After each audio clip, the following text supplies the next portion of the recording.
तो पिछला दिन आपको हम पढ़ाए थे, वेग पढ़ाए थे और चाल पढ़ाए थे ना। हाँ, और उसके पहले वेग और चाल पढ़ाए। तो आज लिखिए सब कोई औसत चाल।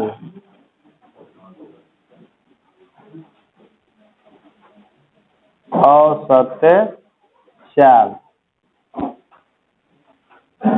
Average speed.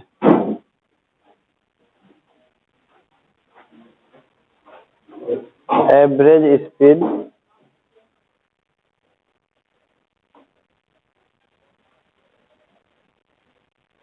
देखिए, औसत चाल क्या होता है।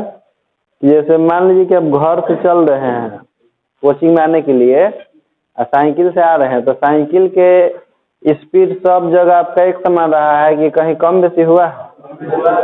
कम बेसी हुआ है। तो मान लीजिए कि आपके घर से कोचिंग के बीच का डिस्टेंस है 5 किलोमीटर। आपको आने में मान लीजिए कि लगता है 30 मिनट का समय मान लेते हैं कि लगता है, ठीक ना। मान लेते हैं सर कि 30 मिनट का समय लगा है। तो हम लोग जानते हैं कि चाल बराबर होता है दूरी बटा समय। 30 मिनट मतलब 1/2 घंटा, ठीक ना। तो निकालना हम लोग को चाल, तो चाल बराबर होता है दूरी बटा, यानी कि 5 बटा में 1/2, तो कितना हो जाएगा? 10 किलोमीटर पर आवर हो जाएगा। लेकिन क्या 10 किलोमीटर पर आवर जिसे है तो ये एवरेज हुआ, क्योंकि आप पूरा दूरी में पूरा समय से भाग दिए हैं। जितना दूरी तय करने में लगा है समय से भाग दिए। लेकिन ऐसा तो ये है कि सब जगह आपका स्पीड एक समान। आप ये औसत हुआ। औसत का मतलब होता है कि सब जगह बराबर करना। जैसे ऐसे समझिए, सब मतलब सबको बराबर कर देना। जैसे हम लोग कैसे निकालते हैं, मान लीजिए कि 2, 5, 3, 10 और कह दिया कि औसत निकालिए, तो सब के जोड़ के 4 से क्या करते हैं कि 2 + 5 + 3 + 10 और बटा में 4, तो 20 बटाएगा 20/4 बराबर 5। मतलब कि सबको 5 बच दीजिएगा ना, यानी कि सब 5-5 हो गए। ये 5, ये 5, ये 5 हो गए। औसत का मतलब होता है कि सब जगह के क्या करना, सब जगह की एक समान करना। जो स्पीड मेरा कहीं कम था कोई जो बराबर कर देना, जहाँ बेसी था उसमें से घटा करके। औसत का मतलब ये होता है कि सब जगह को क्या करना। लेकिन सहज बात तो नहीं है। सहज बात तो कुछ और है कि कहीं स्पीड कम होगा, कहीं स्पीड ज़्यादा होगा। तो औसत चाल की परिभाषा होता है कि किसी वस्तु द्वारा तय की गई कुल दूरी और दूरी तय करने में लगे कुल समय के अनुपात को औसत चाल कहते हैं। तो लिखिए, तो लिखिए किसी वस्तु द्वारा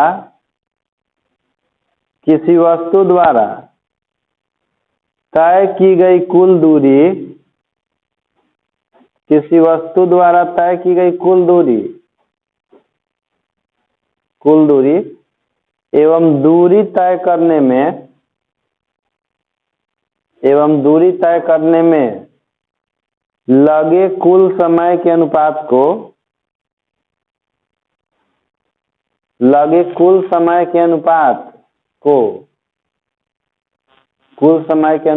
को उस वस्तु का औसत चाल कहते हैं। उस वस्तु का औसत चाल कहते हैं। उस वस्तु का औसत चाल कहते हैं।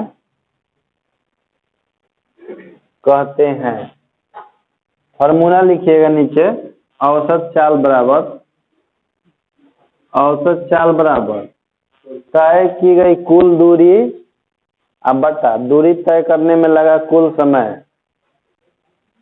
तय की गई कुल दूरी अब बटा दूरी तय करने में लगा कुल समय। तय की गई कुल दूरी बटा में दूरी तय करने में लगा कुल समय।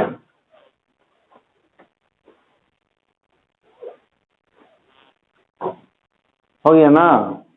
तय की गई कुल दूरी है, बटा में क्या है, दूरी तय करने में लगा हुआ है कुल समय। हो गया। चलिए इसके बाद लिखिए फॉर्मूला उसका कि VAV बराबर मान लेते हैं कि तय किया गया कुल दूरी जो है, चलिए मान चलते हैं ना कि मान लेते हैं कि टोटल दूरी जो है एस है, तय किया टोटल दूरी, लगा कुल समय टी, या कभी कभी देखिए कि ऐसे भी लिखा जाता है एक्स और वाई टी, तो चलेगा।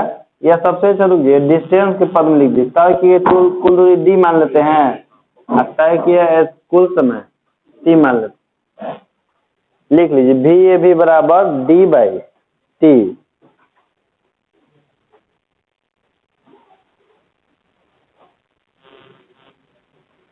हो गया ना। चलिए इसके बाद एगो नोट लिखिए,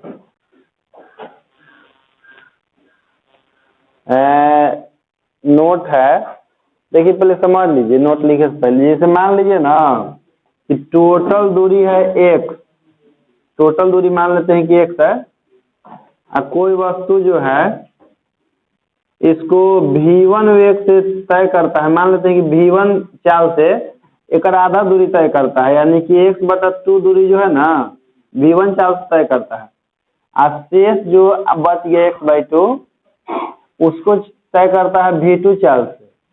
जैसे आधा दूरी तय किया है v1 चाल से, और शेष आधा दूरी तय करेगा। जैसे मान लीजिए कि 60 किलोमीटर है ना, तो 30 किलोमीटर तय किया है 20 किलोमीटर प्रति घंटा के स्पीड से, 20 किलोमीटर प्रति, तो कितना बच गया है? 30 किलोमीटर तय किया कितना से? 20 किलोमीटर प्रति घंटा की स्पीड से। आउ बचल है अभी कितना? 30 किलोमीटर बचल है, ठीक ना। तो 30 किलोमीटर को अब तय कर दे रहा है मान लीजिए कि 50 किलोमीटर प्रति घंटा की स्पीड से, तो उस स्थिति में औसत चाल निकालने का फॉर्मूला होता है 2 into v1 plus v1 into v2 बट्टा में v1 प्लस v2। कौन सिचुएशन के लिए है? इस सिचुएशन के लिए कि आधा दूरी v1 चाल से, आधा दूरी अलग अलग चाल से, तो 3 गो होता है। हाँ चल लिखिए, तो नोट लिखिए,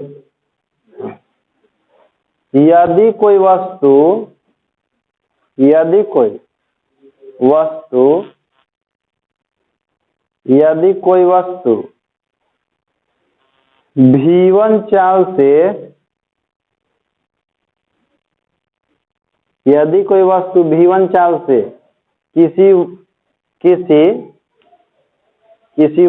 किसी दूरी का आधा दूरी तय करता है, यदि कोई वस्तु v1 चाल से किसी दूरी का आधा दूरी तय करता है, किसी दूरी का आधा दूरी तय करता है, तथा शेष आधा दूरी को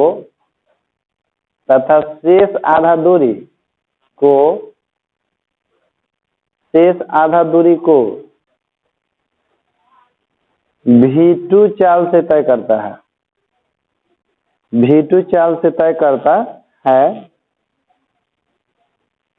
तो उस वस्तु का औसत चाल,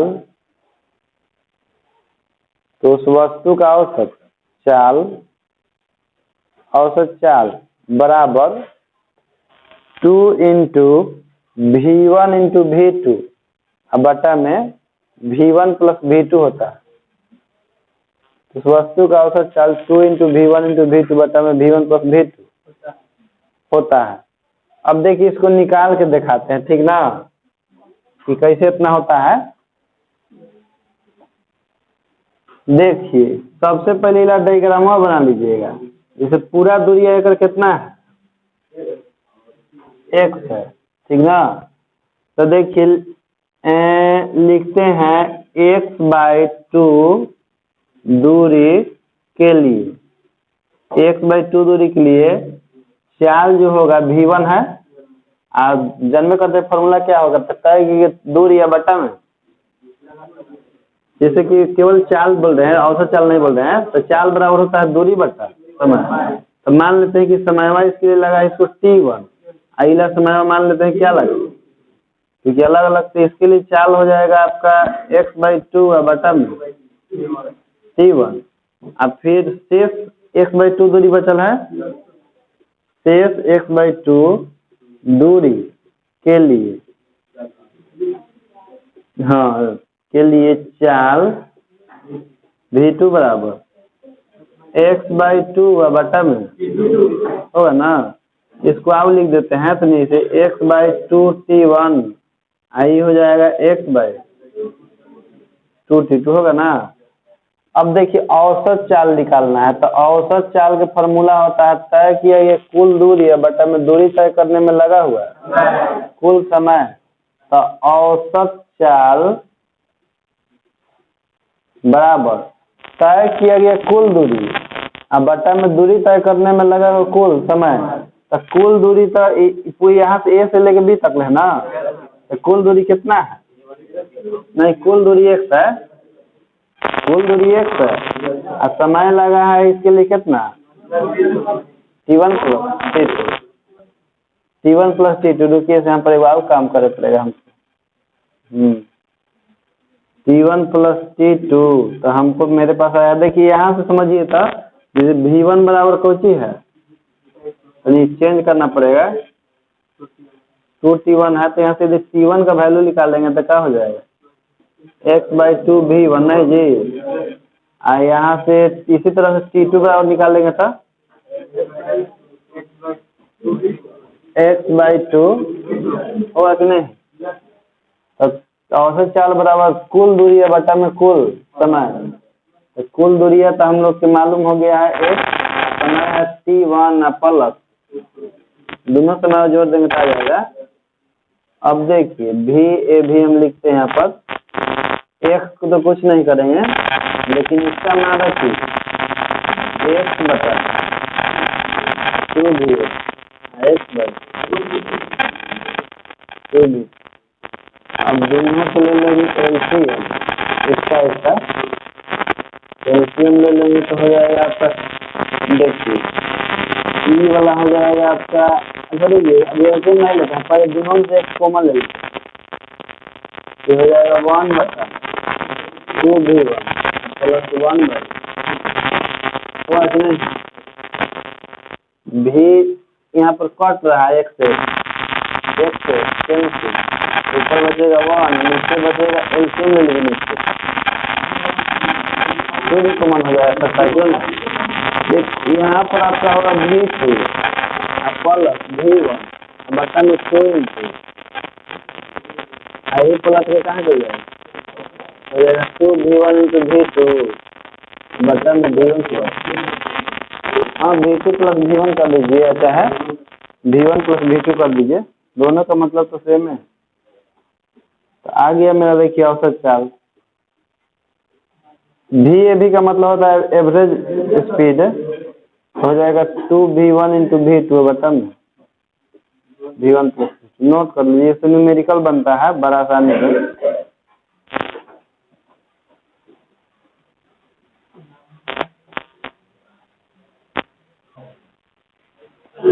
चलो आगे लिखो,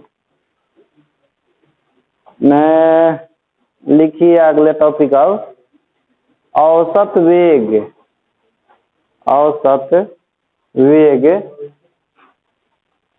अंग्रेजी होता है एवरेज वेलोसिटी, एवरेज वेलोसिटी। इसमें तो दूरी नहीं होता है, इसमें विस्थापन होता है ना, तो लिखिए वैसे होगा लेकिन खाली विस्थापन लग जाएगा। किसी वस्तु द्वारा तय की गई कुल विस्थापन, किसी वस्तु द्वारा तय की गई कुल विस्थापन, किसी वस्तु द्वारा तय की गई कुल विस्थापन और विस्थापन तय करने में लगे कुल समय अंतराल, और विस्थापन तय करने में लगे कुल समय अंतराल के अनुपात को, और विस्थापन तय करने में लगे कुल समय अंतराल के अनुपात को के अनुपात को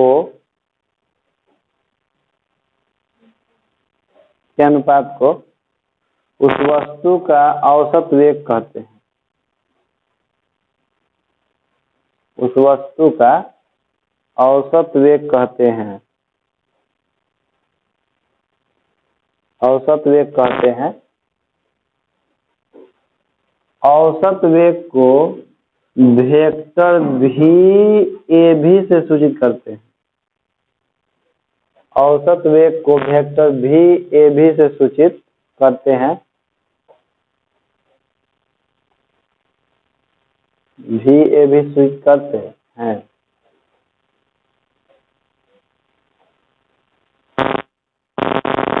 पैराग्राफ चेंज करके लिखिएगा। माना कि किसी वस्तु का प्रारंभिक विस्थापन x1, माना कि किसी वस्तु का प्रारंभिक विस्थापन x1 वेक्टर x1, हाँ, माना क्या लिखा है? माना किसी वस्तु का प्रारंभिक विस्थापन x1 t1 समय में x1 t1 समय में तय किया गया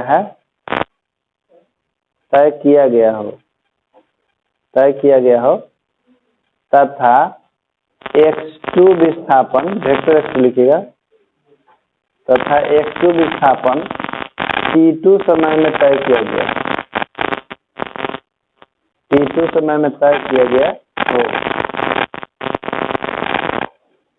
किया गया हो, तो उस वस्तु का औसत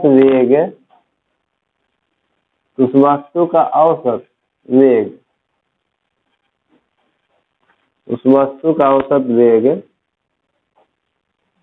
देखिए वेक्टर v बराबर होता है vector x2 minus vector x1 बटा में t2 माइनस t1। समय पर वेक्टर मत दीजिए क्योंकि समय अधिक राशि है ना। अब देखिए x2 माइनस x1 का कुछ मान आएगा ना। जैसे मान लीजिए कि ये 10 है, ये 5 है, तो घटाइएगा तो कुछ आएगा ना।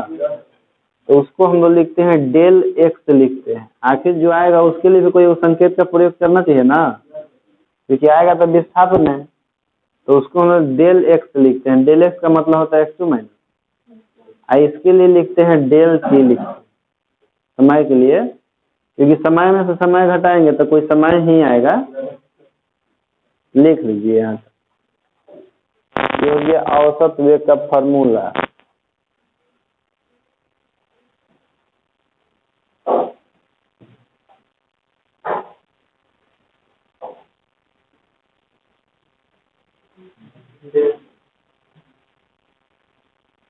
हाँ, औसत देखिए ये हो गया औसत वेग। औसत मतलब कि सब जगह बराबर कर दिए हम लोग, हर एक जगह। एक होता है तात्क्षणिक वेग। तात्क्षणिक वेग का मतलब होता है ना कि इसे मान लीजिए कि आप यहाँ से जा रहे हैं कहीं पर, आपको जाने में 1 घंटा का समय लगता है। दूरी है मान लेते हैं कि 30 किलोमीटर, और जाने में 1 घंटा का समय लगता है। तब जाइएगा तो रास्ता में कहीं ट्रैफिक मिलेगा, कहीं आपका गड्ढा उड्ढा मिलेगा तो स्पीड कम होगा, कहीं पर पूरा रास्ता क्लियर मिलेगा तो स्पीड ज़्यादा होगा। तो सच ये है कि सब जगह हम लोग की स्पीड बराबर नहीं होता है। तो हम लोग बताते हैं, वो औसत बताते हैं कि कितना एथी रहा है, कितना देरी के समय कितना चाल है। तो जो गाड़ी में बताता है मेरा औसत बताता है स्पीड। तात्क्षणिक क्या होता है? जैसे मान लीजिए कि आपको 1 घंटा समय लगता है, तो 21वां सेकंड पर कोई पूछेगा कि आपका स्पीड क्या है, चाहे 22वां सेकंड पर पूछेगा कि स्पीड क्या है, क्योंकि आपका वेग जो है हर समय के सापेक्ष बदल रहा है। समय के सापेक्ष आपका वेग हर समय बदल रहा है। तो जब किसी वस्तु का वेग हम लोग कोई विशेष समय पर हम निकालते हैं, जैसे 21वां सेकंड लगी, चाहे 22वां सेकंड लगी, चाहे 23वां सेकंड लगी, चाहे 40वां सेकंड लगी, तो उस समय जो वस्तु का वेग होता है तो तात्क्षणिक वेग कहलाता है। हाँ, तात्क्षणिक वेग, या उसको तात्कालिक वेग भी कहा जाता है। यानी किसी विशेष समय के लिए किसी वस्तु का जो वेग होता है तो वही वेग कहलाता है तात्क्षणिक। या ये भी बोल सकते हैं कि किसी क्षण के लिए, यानी कि पल भर के लिए किसी वस्तु का जो वेग होगा वही उस वस्तु का तात्क्षणिक वेग कहलाएगा। तो अगला टॉपिक लिखिए तात्क्षणिक वेग।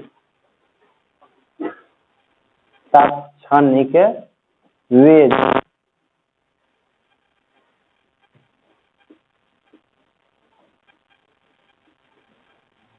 तात्क्षणिक वेग जिसको हम लोग कहते हैं इंस्टैन्टेनियस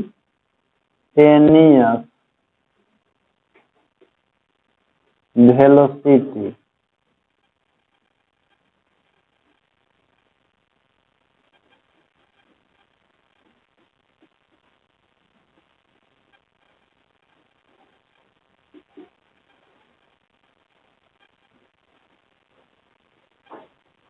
लिखिए,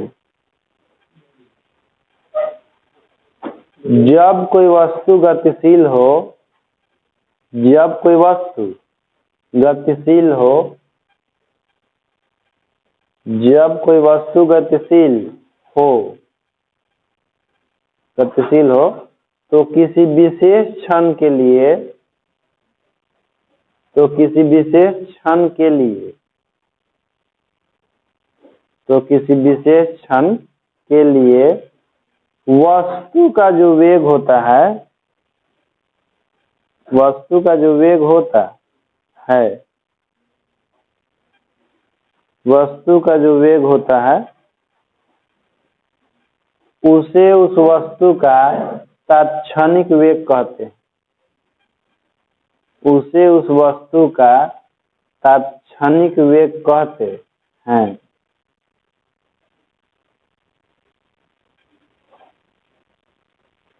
उसे उस वस्तु का तात्क्षणिक वेग कहते हैं।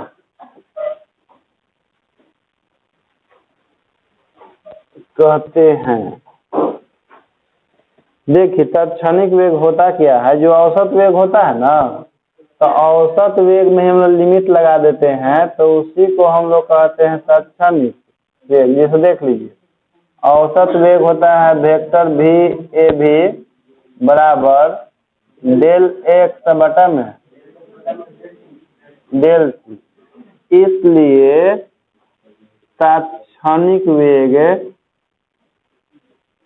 तात्क्षणिक वेग v बराबर v, देखिए v a v इसको लिखेंगे, ठीक ना, limit del t tends to 0। Limit पढ़े ना मैथमेटिक्स में, इसका मतलब होता है limit del t tends to 0 del v बटा में डेल t। तो देखिए, जैसे ही इधर से हम लोग लिमिट हटाते हैं ना, तो ये डेल भी नहीं था, डेल एक्स था, तो जैसे ही इधर से लिमिट हटाते हैं तो ये आपका जो डेल है वो किस में कन्वर्ट हो जाता है, नहीं मालूम है, नहीं पढ़ेगा लिमिट ठीक से मैथमेटिक्स में, ऐसे नहीं पढ़े। Limit del X tends to 0 और डेल वाई बाई डी भी, ऐसे नहीं पढ़ मिला है, पढ़ में नहीं किया सब। तो आगे है तो जान लीजिए कि जैसे ही लिमिट हटाते हैं ना, तो डेल कन्वर्ट हो जाता है डी में, ये औसत नहीं रहता है, तात्क्षणिक हो जाता है। जैसे ये हो जाता है भी में कन्वर्ट हो जाता है, अब भी बराबर हो जाता है लिमिट, सॉरी लिमिट हटाना ना है, जैसे ही लिमिट हटाते हैं तो डेल कन्वर्ट हो जाता है आपका डी में, D x by D T, इस तरह ये आपका वेक्टर फॉर्म में रहेगा। तो जैसे ही लिमिट हटाते हैं ना, तो डेल किस में कन्वर्ट होता है, इसका मतलब होता है ना कि differentiation of X with respect to, बताए थे डिफरेंशिएशन का मतलब कि एक राशि के सापेक्ष दूसरे राशि में परिवर्तन के दर को ही अवकलन कहा जाता है, और वो किसी विशेष क्षण के लिए होता है। इसी को हम लोग ऐसे भी लिख सकते हैं, कभी कभी देखिएगा ना कि कभी कभी ऐसे लिखा रहता है कि v बराबर D S by D T, तो उसमें भी कंफ्यूज नहीं होना है, क्योंकि ये भी चलता है। चलिए यहाँ लिख देते हैं, हाँ यहाँ करके लिख देते हैं। कभी कभी रहता है इस तरह से वेक्टर v बराबर, क्योंकि विस्थापन या तो s लिया जाता है या तो x लिया जाता है, तो इस रूप में भी हो सकता है, ठीक ना। इसको ऐसे भी लिखा जाता है, देखिए कहीं पर v बराबर आपको केवल ऐसे ही मिल जाएगा dx बाई dt, और भी बराबर सब नोट कर लीजिएगा, ठीक ना, क्योंकि इसका ही जाने वाला है आगे। ये वेक्टर फॉर्म में हो गया और वो वाला स्केलर फॉर्म में हो गया।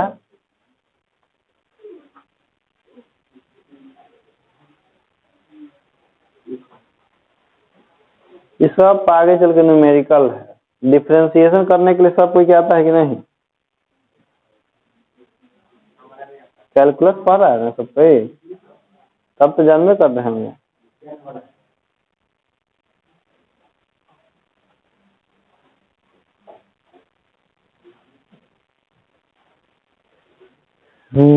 तात्क्षणिक वेग का तो फॉर्मूला हो गया।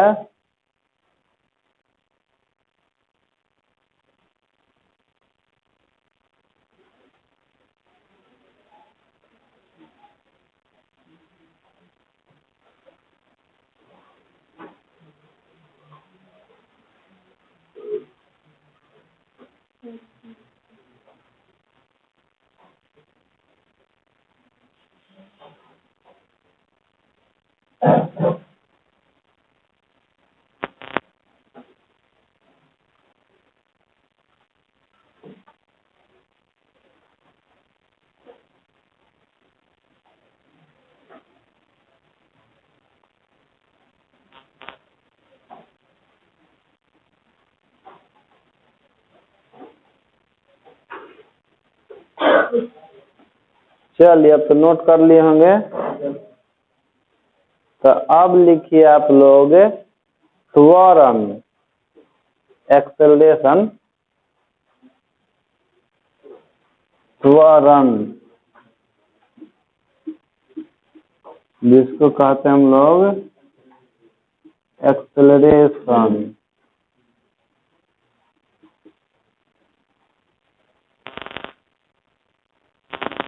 तो गाड़ी में एक्सेलरेटर दिए हैं, एक्सेलरेटर दिला पर वेलोसिटी बढ़ता है कि घटता है?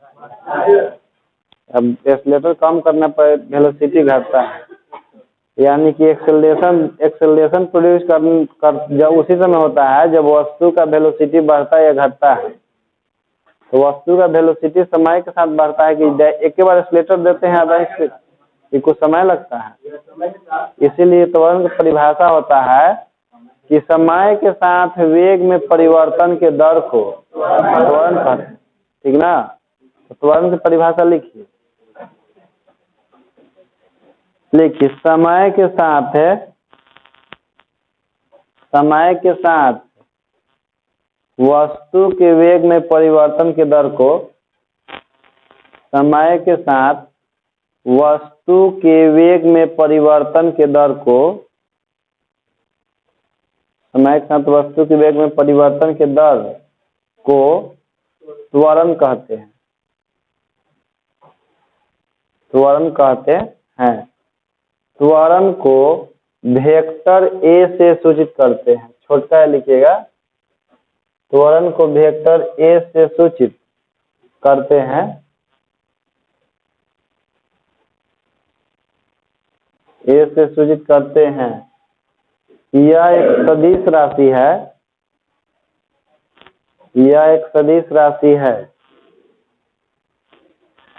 यह एक सदिश राशि है जिसका एसआई मात्रक मीटर प्रति सेकंड स्क्वायर, जिसका एसआई मात्रक मीटर प्रति सेकंड स्क्वायर तथा बीमा L/2 होता है, बीमा L/2 होता है।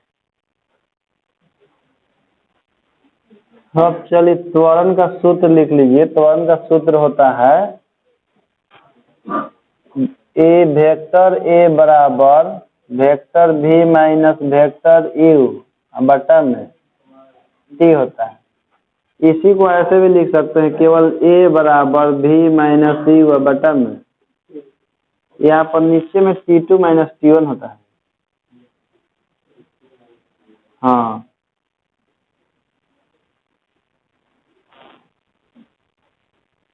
इसी का दोनों का जो अंतर आता है उसी को हम लोग केवल t लिख देते हैं। कभी कभी t की जगह जैसे दोनों समय का जो अंतर आएगा ना, तो उसको आप इच्छा अनुसार कोई संकेत ले सकते हैं। तो समय जैसे आप टी भी ले सकते हैं, और नहीं तो कहीं कहीं देखिए डेल टी भी लिखा रहता है। हाँ, जैसे मान थोड़ी चेंज होगा, संकेत चेंज हो सकता है लेकिन मान चेंज नहीं होगा। ज़्यादातर आपको इस फॉर्म मिलेगा, लेकिन कभी कभी आप यूज कर फार्मूला डिराइव करने के लिए T2 माइनस T1 का मान डेल टी भी ले जाते हैं। संकेत कुछ भी लिया जा सकता है, लेकिन मान थोड़ी चेंज कर सकते। नहीं दिए हैं, कैसे काम नहीं इसका। हाँ, क्या केकरा पर समय सदिश राशि है, किस राशि है यहाँ पर तो इसे दोनों तरफ स्केलर लेते हैं, तो दोनों तरफ वेक्टर लेते हैं। इसलिए देखिए यहाँ पर दोनों तरफ वेक्टर है, यहाँ पर दोनों तरफ स्केलर। क्योंकि इक्वेशन के रूल के हिसाब से जो LHS में होना चाहिए वही RHS में होना चाहिए, नहीं तो कम में करवा जाएगा। त्वरण लिख लिए ना। चलिए अब नोट लिखिए, त्वरण से जुड़ा हुआ है। लिखिए, जब किसी वस्तु का वेग समय के साथ बढ़ता है, जब किसी वस्तु का वेग समय के साथ बढ़ता है, जब किसी वस्तु का वेग समय के साथ बढ़ता है तो त्वरण का मान हमेशा धनात्मक होता है।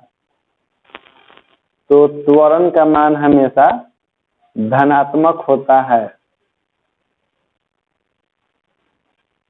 तो त्वरण का मान हमेशा धनात्मक होता है, धनात्मक होता है।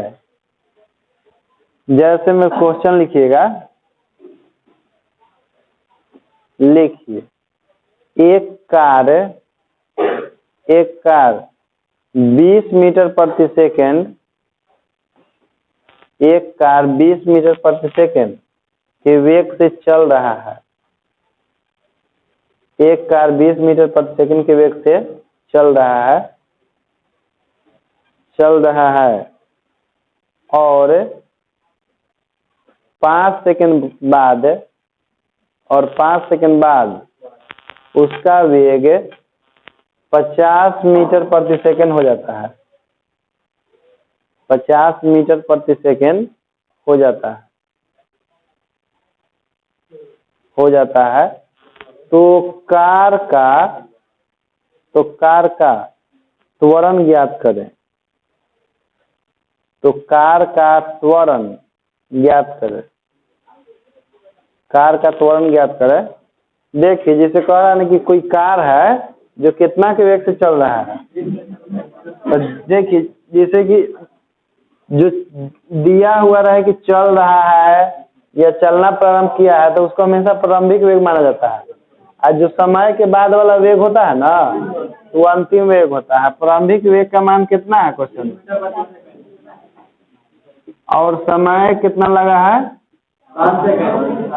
5 सेकंड लगा है, और उसका वेग बदल गया है। बदल कितना हो गया, 50 मीटर प्रति सेकंड। हम लोग को त्वरण निकालना है, चूंकि त्वरण बराबर डालते हैं 6 है ना। बिल्कुल सही है। पॉजिटिव आया कि नेगेटिव आया है, तो बोले हैं कि धनात्मक होता है ना। तो 50 माइनस 20 बटा में 5 तो हो जाएगा 30 बटा में 5।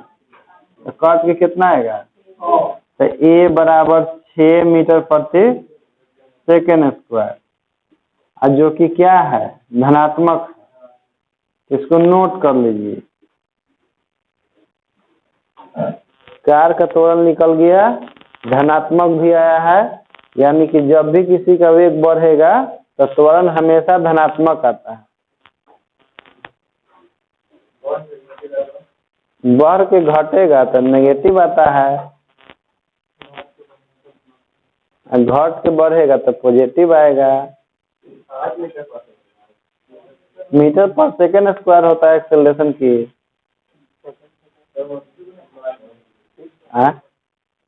ठीक है सर। तो चलिए अगला लिखे, नोट 2। जब किसी वस्तु का वेग समय के साथ घटते जाता है, जब किसी वस्तु का वेग समय के साथ घटता है, जब किसी वस्तु का वेग समय के साथ घटता है, समय के साथ घटता है, तो त्वरण का मान ऋणात्मक होता है। तो त्वरण का मान ऋणात्मक होता है।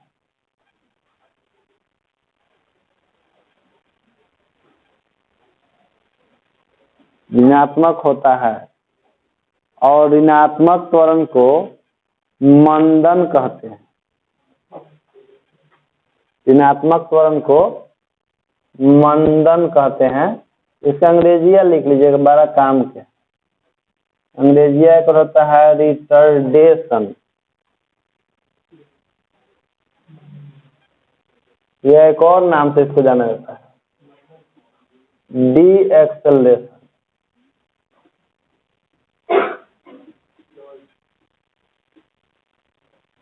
रिटर्डेशन भी कहते हैं और डी एक्सेलरेशन भी कहते हैं। डी एक्सेलरेशन इसलिए बोला जाता है क्योंकि घटना को डिक्रीजिंग बोलते हैं ना, और डिक्रीजिंग को डी ई से लिखा जाता है। तो इसे डी एक्सेलरेशन का मतलब कि एक्सेलरेशन क्या होगा, घट रहा है। हाँ, तो चलिए क्वेश्चन लिखिए, तब न समझिएगा कि कैसे नेगेटिव आता है। क्वेश्चन लिखिए, एक ट्रक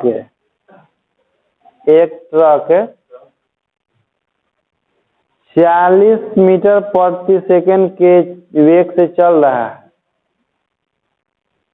40 मीटर प्रति सेकंड के वेग से चल रहा है और 10 सेकंड बाद उसका वेग 10 मीटर प्रति सेकंड हो जाता है। उसका वेग 10 मीटर प्रति सेकंड हो जाता है। माइनस में है ना, हो जाता है। तो ट्रक का त्वरण ज्ञात करें। तो ट्रक का त्वरण ज्ञात करें।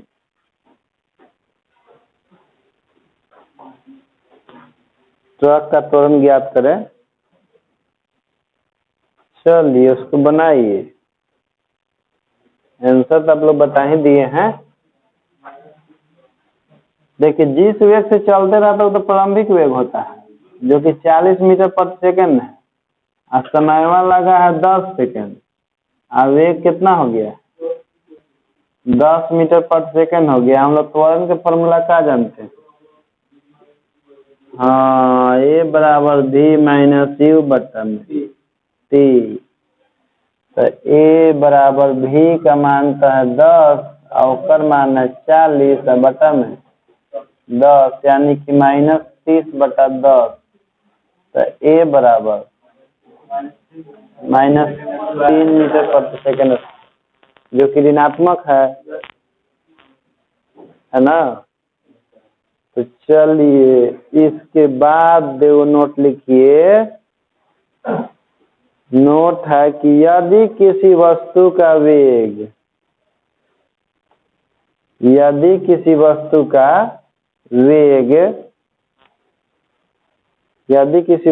वेग, हमेशा एक समान रहता है।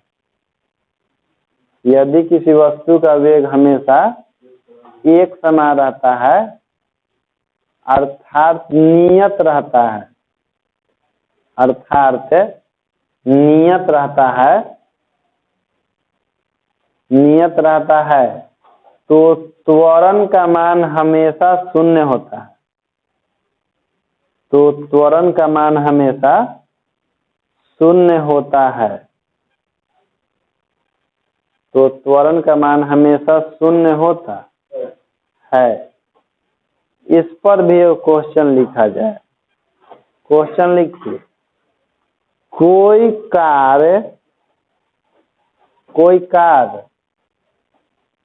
10 मीटर प्रति सेकंड के वेग से चल रहा है। कोई कार 10 मीटर प्रति सेकंड के वेग से चल रहा है और 20 सेकंड बाद कार का वेग 10 मीटर प्रति सेकंड ही रहता है। कार का वेग कितना सेकंड बाद बोले हैं? 20 सेकंड बाद कार का वेग 10 मीटर प्रति सेकंड ही रहता है। 20 सेकंड बोल रहे ना, 20 सेकंड बाद कार का वेग 10 मीटर प्रति सेकंड ही रहता है। तो त्वरण ज्ञात करें।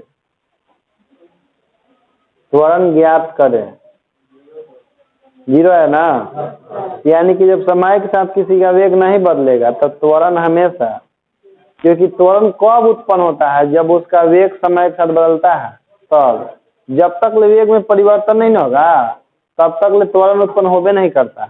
वेग बढ़ेगा तो पॉजिटिव हो जाएगा और वेग घटेगा तो, यानी कि दोनों सिचुएशन में उत्पन्न होता है, लेकिन एक समय रहता है तो कोई त्वरण उत्पन्न नहीं होता है। तो आज के लिए इतना ही।